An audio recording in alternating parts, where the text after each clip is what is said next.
Yes, y'all. Welcome back to another episode of the Klyph Notes podcast. You know it's available everywhere you listen to your podcast. Yo, this is another live recording of the Klyph Notes podcast, and these are really dope, man. I've been having a good time doing these over at Portland Center Stage at the Armoury. Shout out to my guy, Love Jones. Dope venue, a great place to have people come and network and build, navigate, you know what I mean? This interview was really cool. Had a chance to interview this cat who I really appreciate the work that he does, not only as an artist, not only as an MC, but the community work that he does, which we had a chance to get into, which is really, really cool, man.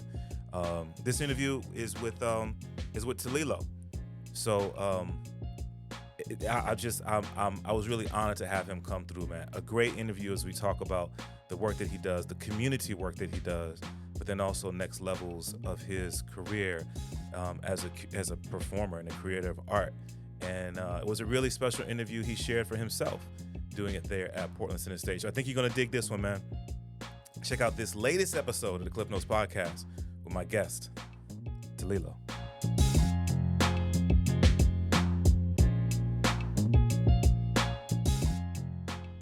Support for the Klyph Notes podcast comes from Akepele Apparel, an idea born from a love of hip-hop, funk, and soul music and its surrounding cultures.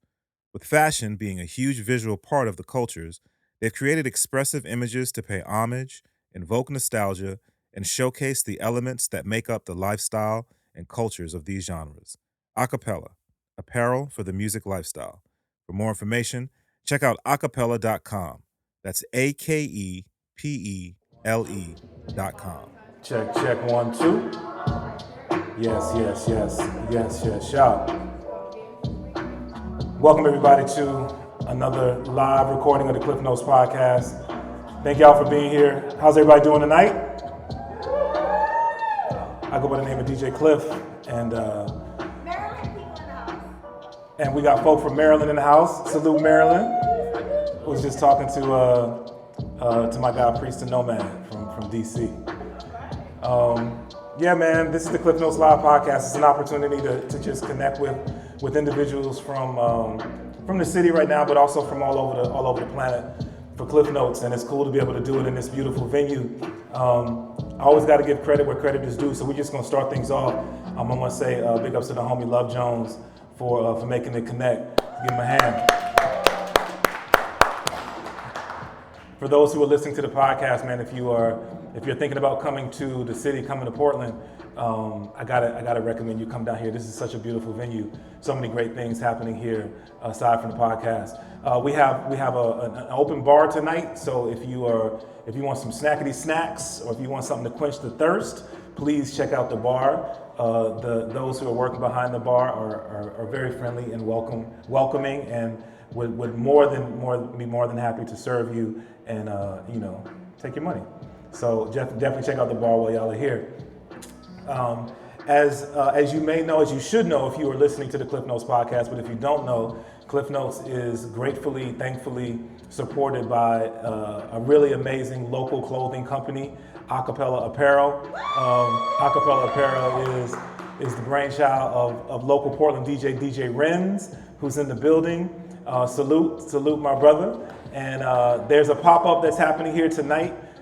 This is special for those who are in the building. If you purchase something from Akepele Apparel, which I highly recommend, I got on Akepele Apparel gear right now. You can get a special 10% discount. This is an event-only discount that you can get right now. So definitely check out the merch table and cop something to support a local brand. So once again, salute to Akepele Apparel.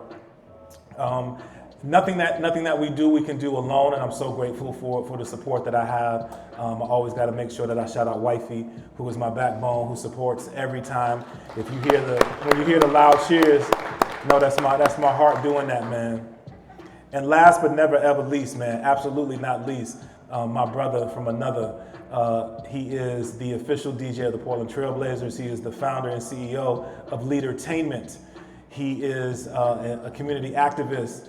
And just a really, really dope DJ. My DJ OG1. What's good with you, bro? What's going on, my brother? Oh, It's a lot of love in here. Come man. on, bro. Some Come good on, bro. vibes, That's man. what we do, baby. I've That's been what we here, do, man. man. How you? I'm good, man. Just finishing up the NBA season, what's left of it with the Blazers.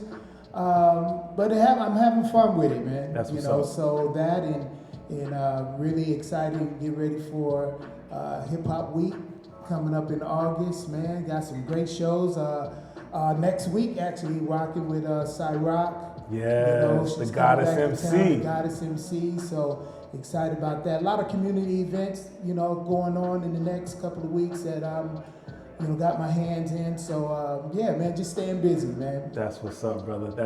Once again, man. Thank you so much for providing the soundtrack to Klyph Notes Live, man. It means the world to me, bro. Man, it's all love. That's what's up. That's what's up. All right, so I know that y'all didn't come here to listen to me. Y'all didn't tune in to the podcast to listen to my voice. You hear my voice all the time, whether it's on the podcast or on radio here in Portland. I'm really excited for this opportunity tonight to have this conversation with someone who I have known of for quite some time. I've had an opportunity to connect with on the radio show and have watched what he has done, both as an artist but also as a community activist. An amazing young man who I'm really, really excited to not only share his story, but hear his story. So everybody in the building, please help me welcome to the microphone, Talilo.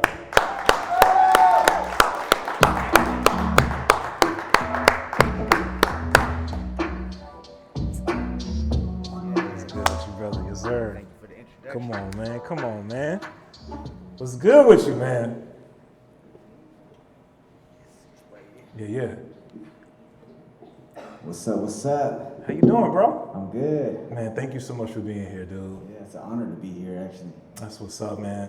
So, like I said, man, I've watched your story from afar for a number of years, and seeing what the work that you've done as a creative, as an artist, but then also as a community builder. Man, so much. I'm not even sure where to start, man. I guess I'll just start with in the world of social media, I had an opportunity to just see you on social media. Knew that you were an artist, see you on social media, promoting your art, promoting life. But I'm curious, man, for you, where does your art start as a rapper, as a hip hop artist? Where does that begin for you? The first time that I wrote my lyrics was at Outside In. It's a homeless youth organization in downtown Portland, and I remember the first time I shared my art, it was like a little circle where you could share like your poetry and stuff, and that's where I shared my art. And I actually Darlene Black Butterfly, she's one of my OGs. She was actually holding it down, doing this kind of like little circle of sharing called Guerrilla Theater, and that's where I first rapped my first 16 bars, and then from there it became kind of like a tool of survival, because when I was downtown, there's people passing me when I had a sign, and my partner was pregnant at the time, and I remember a guy walking past me, and he looked at my sign, and it said that she's pregnant, and I'm just trying to get some food, and then he looked away, but I heard the change in his pocket, and it kind of infuriated me, so I went downtown and started pounding my chest, and I started rapping, and people started paying attention to me when I started rapping, so that's where kind of my flow and my tenacity when it comes to lyricism and presence, stage presence, comes from that kind of like survival mentality with music. Wow, dude, what an amazing start for you, bro. Those experiences obviously have influenced a lot of the work that you do now in terms of working in the community. But before we get there, so then I'm curious as to, I'm not gonna ask the cliches like who are your influences, this, that, and the third, but your style is reminiscent of some of the greats who we celebrate as creatives in hip hop. So I guess I am gonna ask, like, who are your influences? Tupac, number one. There you go. Tupac, because of the social issues. Growing up, I grew up in California, like the Bay Area, for the first like 10 years of my life. Immigrated from the Philippines, and a lot of the music that I was introduced to was a lot of gangster rap. But Tupac stood out to me as someone who used his platform to talk about social issues, and that was one of the first like big influences in my life. But stylistically, I would give respect to Bone Thugs and Harmony and Tech Nine, so a lot of like Midwest artists. That's what's up. It's funny because when I listen to your music, obviously that comes across. Another artist that comes across to me is Twista. Oh yeah, Twista too. You know what I mean? Yeah. Just in your flow like that. Twista got the flow. Come on. Das Effects too. Yeah. You know, like old school Jay-Z, like any of the like triplets. That was kind of influential to me too, growing up as well. That's so. what's up, bro. So, coming from the Philippines to California and then to the Northwest, when you were younger, I mean, did you have any aspirations of being a creative, of being an artist, of being an MC? No, I didn't. A lot of being an immigrant in this country and having a Filipino mom that I seen men come and go in my life. A lot of white men specifically come and go in my life, and my mom taught me to assimilate. So I was always like, she always made me speak English. So I didn't really understand my language as much throughout life, and art was not a part of that. You know, as a kid growing up, I had a lot of negative behaviors. I was getting in trouble a lot. Always getting kicked out of school. I had a lot of influence from gang influence, like in California when I was growing up, and I would run away from the house a lot and all that. And this is like 6, 7, 8 years old. Actually, when I had a nickname growing up called King Katontohan, and Katontohan in my language, Hiligaynon, which is a specific dialect in the Philippines, it means mischievousness. So I was always getting in trouble, and I kind of had like that bad nickname growing up. So art to me was not, I didn't have a way to express myself, you know what I mean? Yeah. I think even when I did sports, like I was doing soccer, that didn't work out. I got to like white belt in Taekwondo, got into a fight in class, didn't make it that far there, you know what I mean? So, and I think because we moved around a lot, it was hard for me to find roots in a community.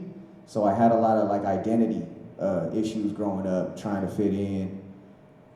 I felt like I had to fight a little harder because I was smaller too. You know what I'm saying? Yeah. So hip hop to me, and finding that in the streets of Portland was life-saving to me. It gave me a way to express what I was going through. That's what's up. So being here then in Portland and finding your voice as a creator, finding your voice as an MC, what's your view? What's your assessment of the Portland hip hop scene? Because it's funny, like I was talking, I'm telling folk, I'm doing the next episode of Klyph Notes Live with Talilo, and like to a man, people are like, oh yeah, I know Talilo. I was talking to Theory Hazit, who's the homie. Oh yeah. He was like, I was just talking to him the other day. He was like, yeah, I know Talilo. So for you, like, what's your assessment of? I guess it's gonna be a twofold question. Just as a whole, what's your assessment of the Portland hip hop scene? I feel like when I was here, the people that I looked up to was the people that I was first introduced to were Sand People. Yeah. Immaculat's whole crew. They're a huge clique, and then Luck One was like a big homie of mine growing up, influential to me too. And then I seen the Portland hip hop scene kind of change. There was the Blue Monk incident, right? Yep. In 2014, I think, or 13, 14. And I ended up throwing a hip hop show because I was working at New Avenues as a recovery advocate, and I threw a hip hop show at Pioneer Square as a benefit show for homeless youth. They had a music program called AMP, and I actually booked Theory Hazit for that. Word. And, I booked Theory Hazit for that. Mike Crenshaw, like pretty much it was a response to the Blue Monk incident, but I didn't like name it that. It was like a fundraiser for the kids. Yeah. But the whole intention was to show that hip hop it's not just bad. Yeah. You know, it is good. It can be used as a force of good and to bring people together. Yeah. So during that time, I seen it change a lot. You know, Amine blew up. I booked Amine for the Star Theater after that too, when he was just like 18. Man. Word, that's Before crazy. He blew up, man. Yeah. I remember he blew up. He was at Benson, and he had this one song, and everybody was trying to, do their thing, and then he just came up out of nowhere, and I was like, who the heck is this kid? And he took that song down. I don't know where it's at now, but, I booked him then, and he came through with his band, and they were all just high schoolers at the time, so, and ever since then, I seen, like, wind come out, and I kind of just been paying attention, and there's like little pockets of hip hop here and there, and then the OGs holding it down, like you and OG1, you know, DJ Wicked, like all these cats holding it down. I feel like it's kind of divided in little silos right now. Yeah. You know, and it's not necessarily a bad thing. You know, I feel like some artists like myself, I do really good just solo. You know, I connect and travel around and connect with my community and bring back and to Portland, and I rep Portland, and but it doesn't mean that I'm like, you know, messing with a lot of different groups. Kind of just support where I can. You know? Yeah, no doubt. It's funny when we were talking before we got started and just talking about this space. You shared something with me about being in this space once before. Yeah.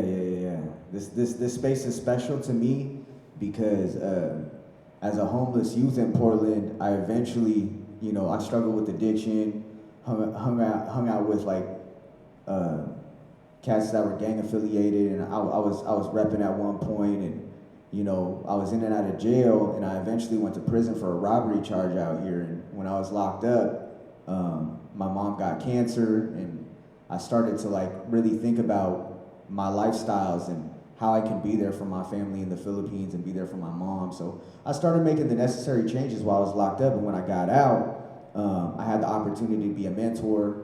The things that I wanted to do in my life, I wanted to be like a firefighter and do this job and do that job, but my felonies wouldn't allow me to do those things, so I had to like figure it out. I ended up going to PCC for music, and then I ended up becoming a mentor at an opportunity, and going through these programs like Outside In, New Avenues, they give you the basic necessities in life, like shelter. They'll give you like a place to wash your clothes, some food every day, right? They'll give you those basic things, but they didn't have something that would like give me a way to express my emotions. And Outside the Frame, this organization put a camera in my hands. And the synchronicity of Outside the Frame and Black Butterfly from Guerrilla Theater when I was 16 until 21 is when I got out. Guerrilla Theater actually turned into Outside the Frame. Okay. So they became a program that put cameras in homeless youth hands and taught them to be the directors of their own lives.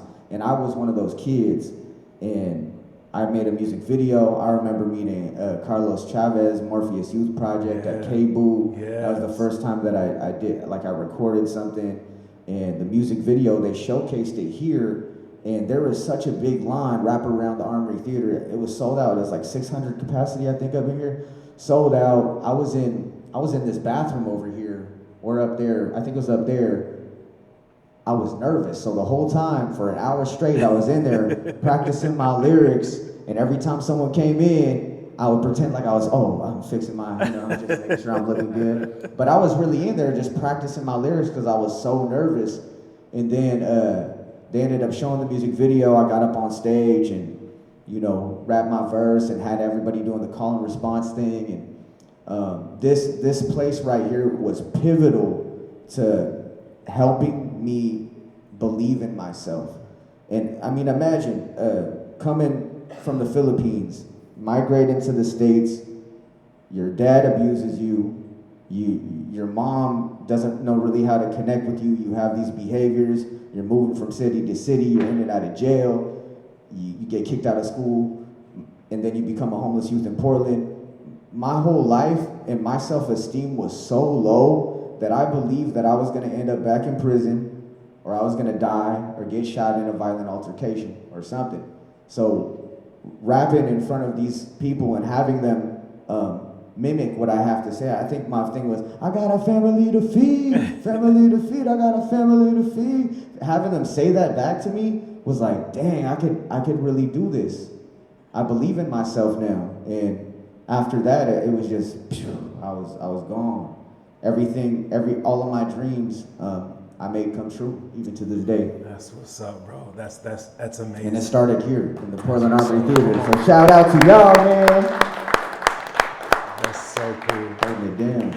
So now you're in a position as a creative. You have the ear of individuals because you're a celebrated artist here in the city and even outside of the city of Portland. But going through your life to this stage, and then getting that platform, and then getting that artist, getting the opportunity to be an artist and work on your craft. What was it that then made you say, yes, I'm gonna put energy into that, but I'm also going to create opportunities for other people? Why, what is it that, and what is it that you have created? Because you have created something. You're the co-founder of an organization that truly gives back. Yeah, it's an interesting, I think about that a lot because I'm 33 now, and as a hip hop artist, for a long time I was like, man, I always told my mom every year, Mom, it's all right, man, I'm gonna blow up, don't worry about it, I'm gonna help you with this. 2012 I said that, 2013 I said that, 2014 you know what I mean? So every year I was telling her that I was gonna make it as an artist, and throughout time I realized that that's not as important to me anymore. Yeah. And sometimes I look back at my life and I think maybe I should have done it backwards. Maybe I shouldn't have done all this community work and just focused in on music, because doing community work is really hard. You're working with a lot of people and creating programs and even mentoring. It's a lot of energy to try to help somebody realize that they're important and they got this, you know what I mean? But for some reason I was called to it because I came from that, I know what it's like to be walked past by. I know what it's like to be in programs and they don't have musical mentors, or they don't have the access to those resources to express themselves. So, and also just working in these programs, not to throw shade on a lot of nonprofits, but there was a time, and I feel like it still is like that, where music and arts get cut first.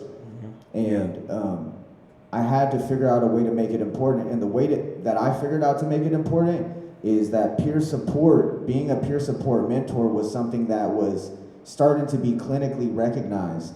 So I was like, man, what if I combined being a mentor but put the music around that? Now you can bill for it. Now you want to fund it, but if it's just music, you ain't gonna fund it. So we have to put it around the peer support role, because it started specifically in Oregon. I went to New York. I see Sedgwick in the back. Actually, I went to New York and I shot a music video where hip hop started. Word. Shout out Cool Herc. Yes. And when I was out there, I realized that they don't have peer support out there. They don't have mentors like that out there. They got caseworkers and social workers.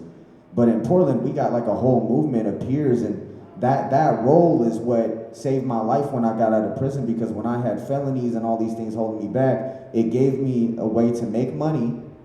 Not a lot of money, but to make money and share my lived experience with someone who was in a position that I used to be in, that they don't believe they have any hope. Yeah. But I got through that, So combine that with music and the things that have saved our lives, the community and the art form of hip hop is so it's so vast and it's so adaptable to an individual. If you can't rap, you can move. If you can't move, you could write. If you can't write, you could scratch something, you know what I mean? You could make some beats or something, you know what I mean? So it really like encapsulates the experience of being a human being and the importance of expressing those emotions, because without it, we're just bottling that shit up. Yeah. Next thing you know, the little homie shooting the other little homie, and I've buried a couple little homies already because of that.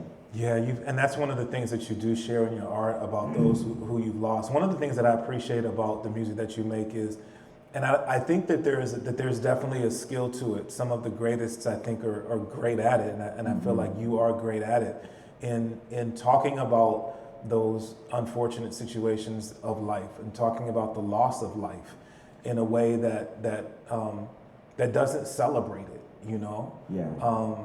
Your skill with your pen, I think, is definitely to be commended. Is it fair to say that you're thoughtful about that? Like as you're writing, are you thoughtful about sharing those stories without, Oh yeah, it's intentional. Yeah.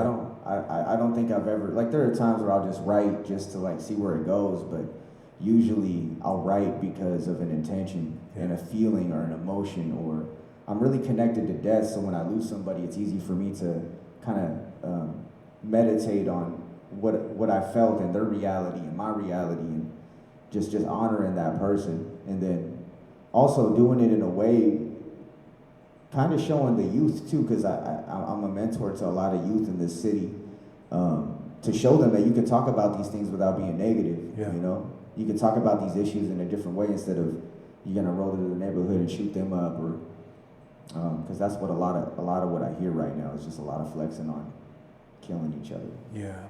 I guess I should ask, I hadn't really thought about this, but as you bring it up, being a mentor and being in a position to talk to a lot of young folk, and you know, we hear so much right now about what's happening in the city of Portland, the disconnect and a lot of the violence and the loss of life.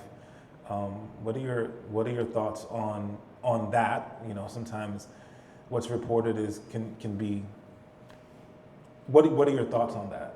I think that even if you have a connection with the youth and you are a mentor, it's still difficult to help them break the cycle once you're already in it. Yeah. This is why I believe in preventative work more than, like, if you're doing a lot of like post recovery work, or like you're in the field working with people that are currently in the lifestyle, it can be really difficult.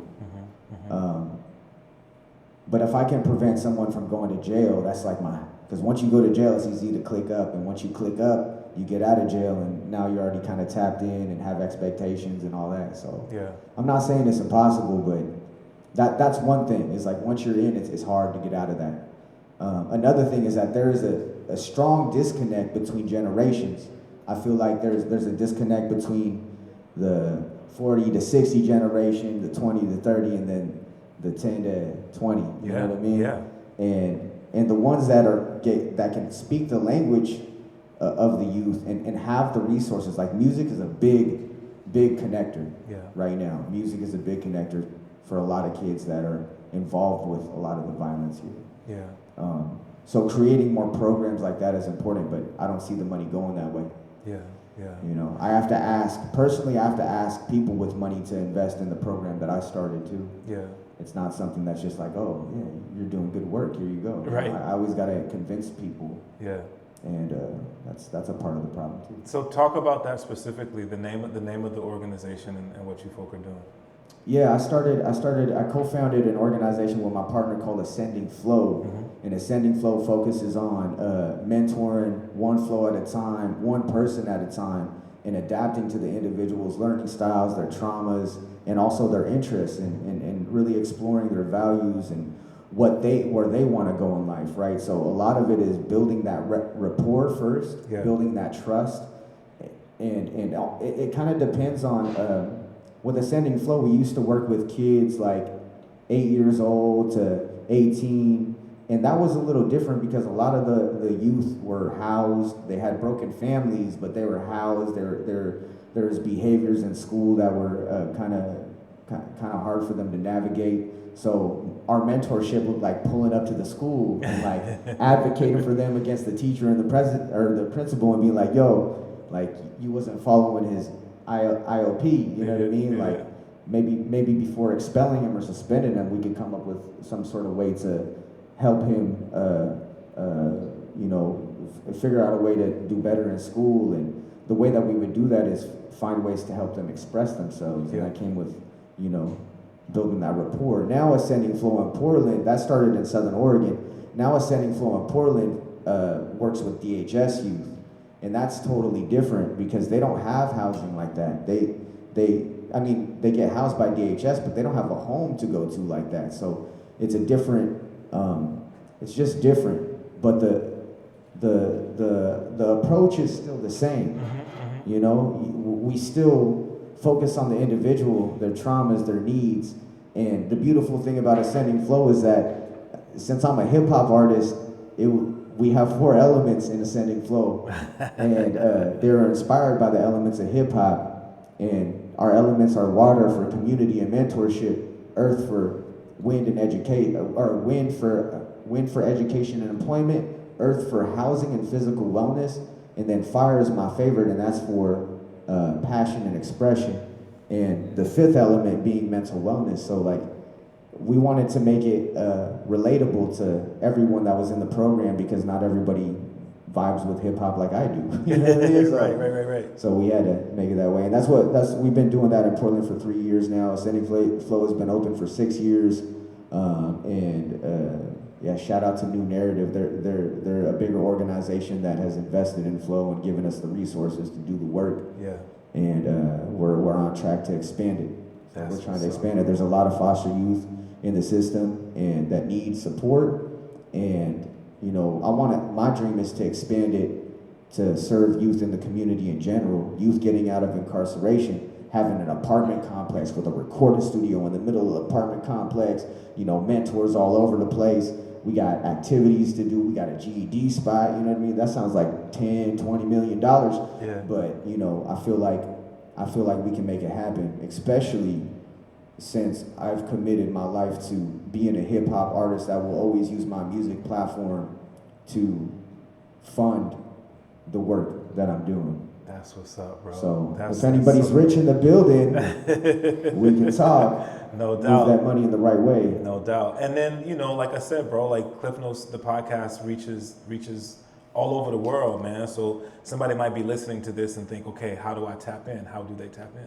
They can tap in by going to ascendingflow.org, or you can hit me at admin@ascendingflow.org. There you go. Good way to tap in. There you go. So, like you just mentioned, though, your creative work helps to go and support. Let's talk a little bit about your creative work. Yeah. So recently, you recorded a joint and recorded a music video for Big Flip. Yeah, Big Flip. That has been well received, I think is an understatement, bro. It's crazy. It's been cool to again watch it from the outside and see how, again, you've done what you just talked about. You brought community together, the Filipino community in large. Talk about the joint and talk about putting that video together. Yeah, that video was crazy. That video was a lot of work because shout out to Regional Arts, Creative Council. They support. I won like 3 times, and the first time I won, I started doing these things called isalangs, which means only one in Tagalog, and that's like a 1-minute music video. Because I was like, man, people ain't gonna pay attention to the full 3 minutes. We gotta post this real quick because everybody like TikTok sliding 5-7 seconds. You know what I mean? Right. So I was like, okay, let me try this little angle, and then Big Flip was actually gonna be a song that it was supported by Regional Arts, but COVID like kind of hit our community hard, so it was hard to make the vision come alive. And the vision was always to show that there was a Filipino community in Portland, always. Yeah. So I adapted, and I was just like, man, I'm part of this Les Gas group, and Les Gas stands for Lightning Alliance. It's a Filipino martial arts style that actually came from my island. Shout out to Mang Ben. He's our ancestor. He's the one that started this style.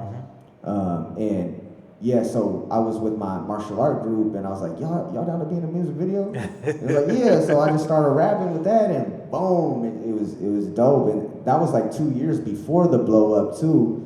I didn't post that on TikTok, and then 2 years later, I won the grant again and said, hey, Regional Arts, it didn't work out.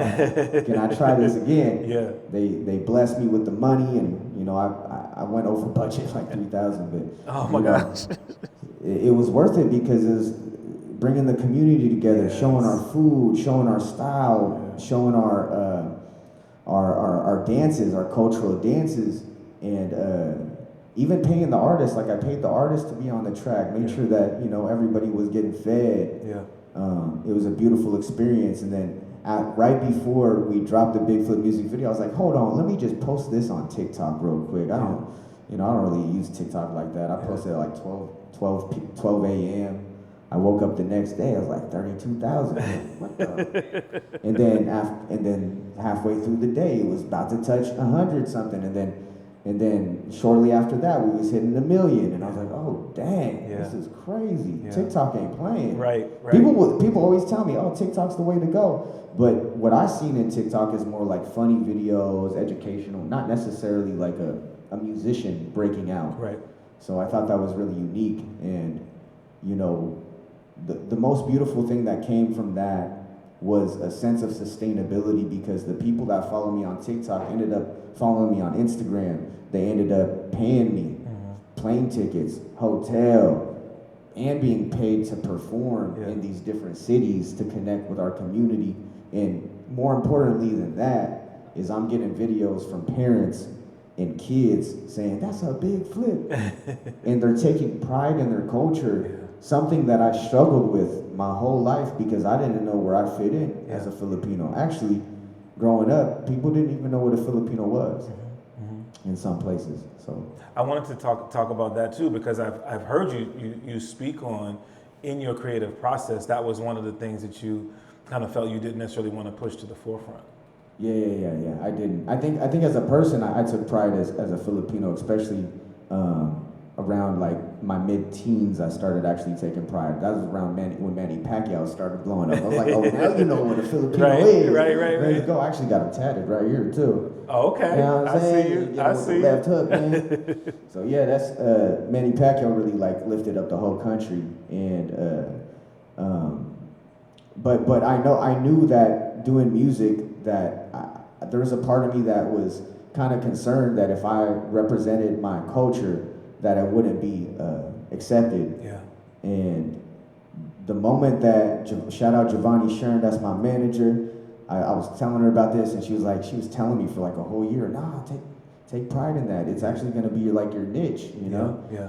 And once I started listening to her, it came at a time where Filipinos actually started getting more recognized in movies and in championships, world championships, and I kind of just broke out around the same time. Yeah. Kind of like a perfect timing, man. That's so dope, bro. That's so dope. Right. One of the other things that you had an opportunity to do, there was a film. You don't have to give me the specifics, give me all the details, but there was a film that you were responsible in bringing to Portland. Oh yeah, Lumpia with the Vengeance. Yeah. I was just in LA kicking it with the producer AJ. But yeah, so Lumpia with the Vengeance, we've never really had a big film in Hollywood. And the first one was Easter Sunday. That's Joe Coy. Joe Coy made that one. My wife's a big Joe Coy fan. Yeah, he messaged me too. After Big Flip blew up, he messaged me on Instagram. It was crazy. I was about to go to sleep too. I'm a new dad. Sleep is really important. Congratulations. Yeah, thank you. His name's Tayo. Tayo means us, or if you say Tayo, it means to stand up. He's a gift to me because he was born on Christmas after a couple miscarriages. So like, I at one point I started losing hope that I would be a dad. So he means the world to me. But yeah, so I'm about to go to sleep, right? Joe Coy hits me up, bro. I see big, I'm like, bro, I'm about to go to sleep. Why you hyping me up right now, man? That's so crazy, bro. It set me off by an hour. When you're in it, I feel like sometimes you don't necessarily see it, but and obviously the work that you do has to keep you grounded.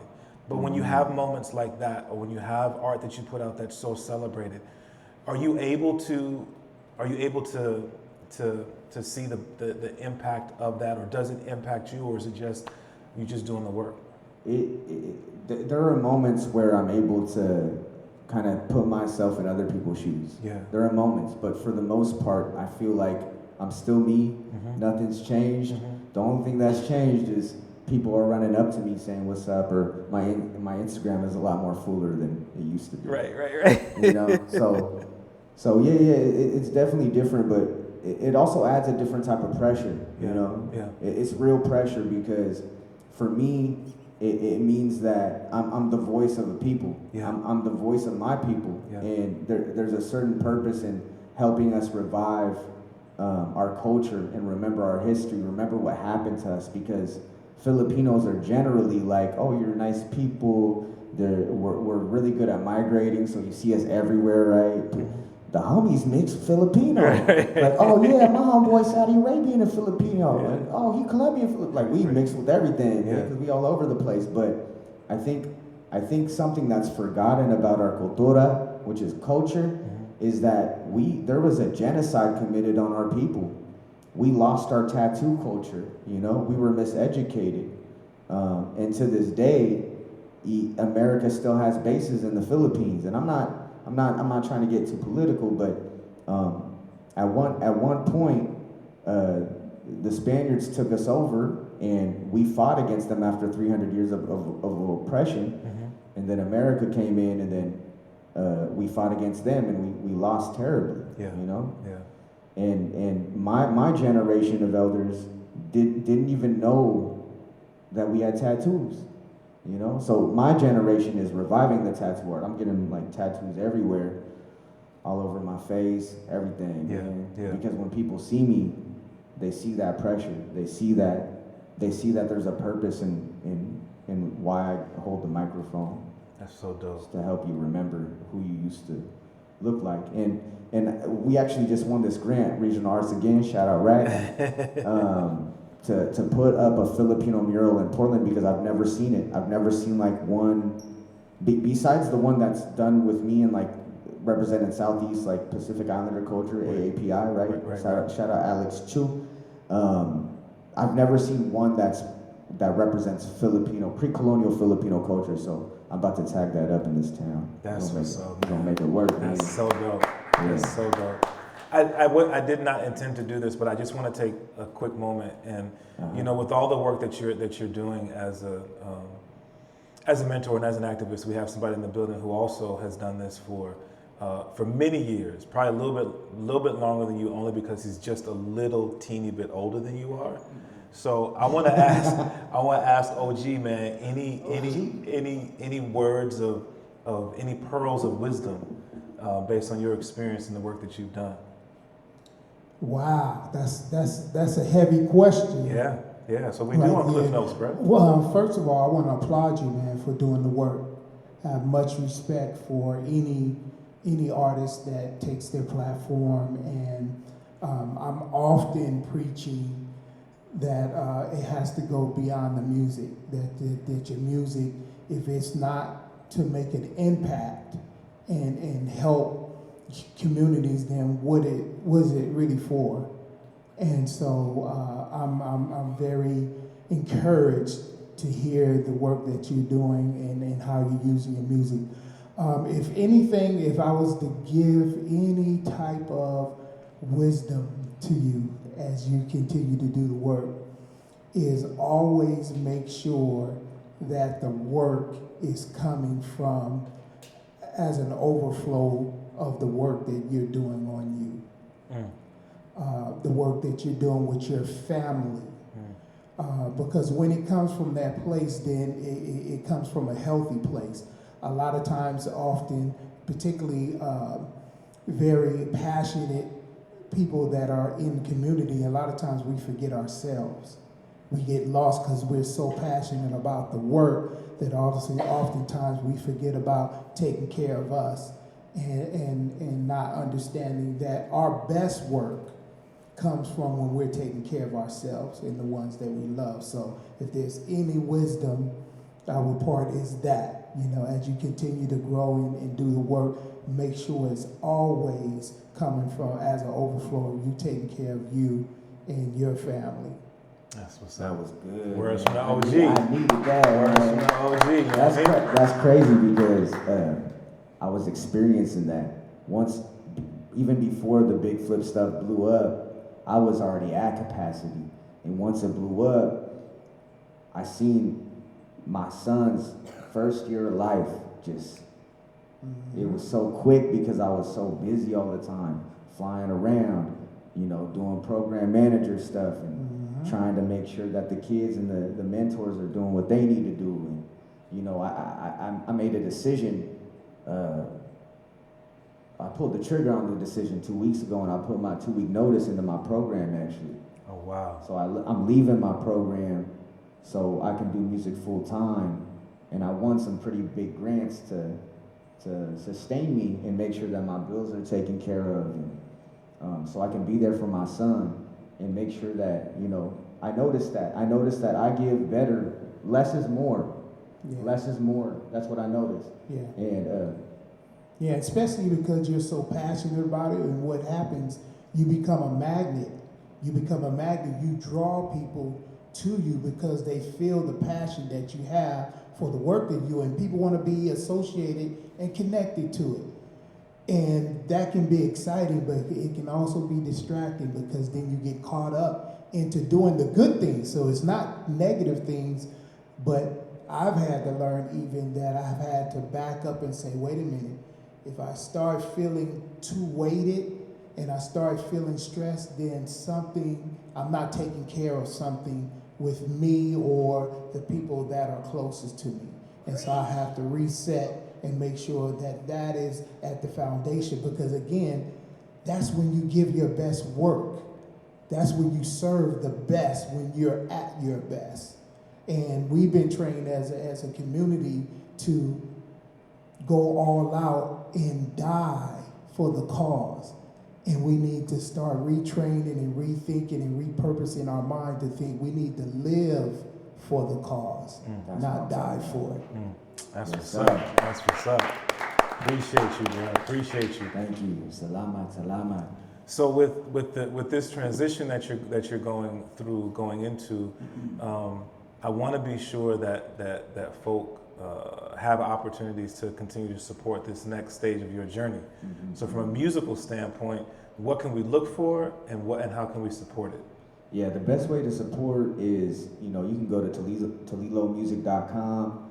That's TALILO, and buy some merch. The merch helps out a lot. Come to a show, share the word,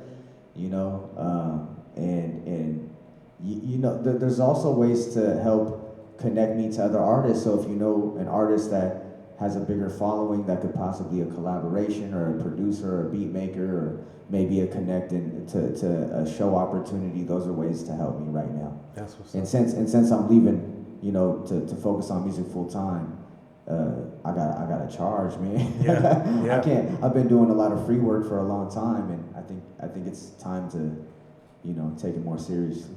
That's what's up. Mm-hmm. Man, I again am just.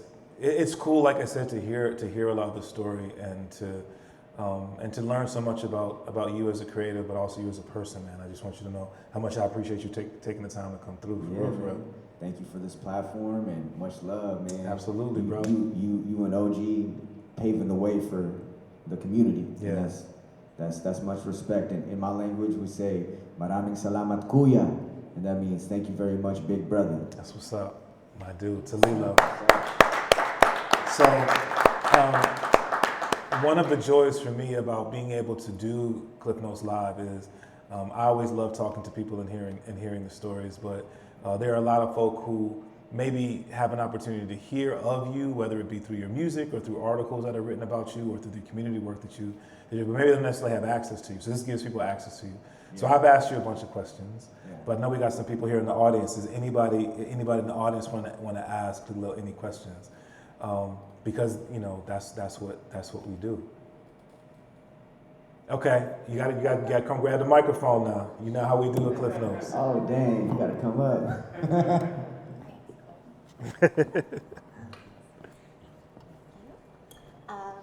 Are you planning on going back to the PI anytime soon? I would love to. Hopefully, I'm getting married this year. Woo! In Portland, tying the knot.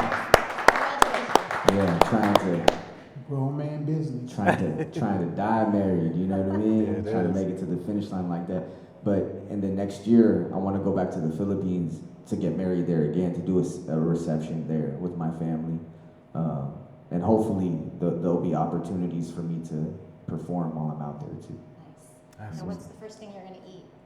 When I get out there? Yeah. Oh man, Lucos. What is that? Lucos, that is in Hiligaynon, that's squid adobo. Okay. Yeah, that's my favorite. Nice. Yeah, and also isaw, and that's like chicken intestines. They call it the poop shoot. Sounds very appropriate. It's fire though. Just shout out to you because it really is shocking to me. I've been in the Philippines a couple times in my lifetime and a half. Everywhere you go, there's talent shows, people singing, dancing, all these great kids with talent, and there's American culture everywhere infused, yet we have yet to hit big other than Joe Coy and Pacquiao. Exactly. It's like the music, it kills me. Like I see all the potential, and it just surprises me that K-pop makes it, but not Filipino music. I feel like Filipinos, thanks for saying that, Mare. Filipinos will take pride in Filipino culture, like once it's popular in America, unfortunately. So it's like Filipino Americans that are out here in the diaspora, once we make it cool, they'll start doing it too. And that's just colonial mentality, and unfortunately, that's what it is. Facts. Sure. You can see, if you've never been in the Philippines, doesn't matter how rich or poor you are, wherever you go, there's a makeshift basketball hoop. Yeah. Is that right? Yep. Basketball is definitely one of those things that kids can relate to. Yeah. So, anyway, thank you so much. Thank you, Melissa. Yes. Filipina! That's what's up. We everywhere. No doubt. You're with the Filipina. You got some tolerance, huh? you know when we get mad. I am not touching that. She just, when she talks, she sounds like she's mad. She's just talking. Yeah. She's traumatic, low key. Oh my gosh, bro. Oh my gosh. Once again, man, thank you everyone for coming out. I truly appreciate it. It means the world to us as we provide these platforms for such deserving artists as Talilo. Thank you to Portland Center Stage, to Love Jones for supporting us here. I say it to you every time I see you, man. It means the world. Thank you to those who were here working and providing sustenance for us at the bar. Thank you to my support, Akepele Apparel, for being a sponsor for the Klyph Notes podcast. Yes. If you are listening to this, such dope, it's a music lifestyle brand. I can't recommend it enough. I have, when I go in my closet, I just the whole quarter of my closet is all Akepele gear. And I paid for a lot of it. But definitely check out the website, akepele.com, AKEPELE.com, and get you some dope merch. Big ups to my brother from another, DJ OG1, and all the work that he does to support my dreams, as well as the community. Be sure to check out DJOG1.com and also leadertainment.com. Some upcoming events to let people know about. May 7th, we are doing Beats and Rhymes, which is a producer MC showcase. I'm so psyched to be able to have it be a collaboration between Mic Check and The Beat Happening, but also it's going to be a part of Pohop 15, I believe. Pohop is coming back. Shout out to Cool Nuts. I don't know if I can announce there's going to be a show that's happening, another one, but Beats and Rhymes is happening May the 7th at McMiniman's White Eagle Saloon. So definitely want to invite people, if you're going to be in the Portland area coming through, to come check out that event. And then on August the 20th, Mic Check PDX, it's our 7-year anniversary. We are celebrating 50 years of hip hop, and we are also going to kick off Portland Hip Hop Week 2023. The lineup is ridiculous. You can get information at miccheckpdx.com or klyphnotes.com. And shout out to my homie Theory Hazit for creating the official theme song for the Klyph Notes podcast. Thank y'all so much for tuning in. For everybody in the building, I have a tendency whenever I have an opportunity to host artists, whether they be MCs or DJs, whomever the case may be, to say, I have a platform and you have a talent and we have an audience. So, yo, bro, can I get you to to bless us with a lyric or two? Yeah, of course. Okay, I'm getting out the way then. I'm gonna stand off this stage, man. Ladies and gentlemen. Exactly, man. I'll put your hands together for Talilo.